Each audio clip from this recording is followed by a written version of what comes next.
হরে কৃষ্ণ কৃষ্ণ কৃষ্ণ হরে হরে, হরে রাম রাম রাম হরে হরে।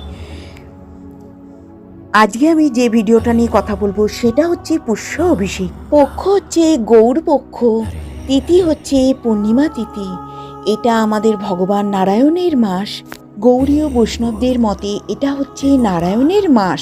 এই দিন ভগবান রাধা মাধবকে পুষ্প দিয়ে অভিষেক করা হয়েছিল। ব্রজবাসীগণ পুষ্প দিয়ে রাধা মাধবকে অভিষেক করেছিলেন, খুবই আনন্দিত উপভোগ করেছিলেন।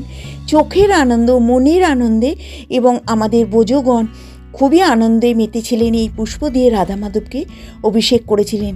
পুষ্যা নক্ষত্র যোগ হয়েছিল, সেই জন্য এটা আমাদের পুষ্প অভিষেকের দিন, পূর্ণিমা তিথি। আমাদের ব্রজের মনের তৃপ্তি, রাধা মাধবকে কী করে সুখী করা যায়, কী করে ভালো রাখা যায়,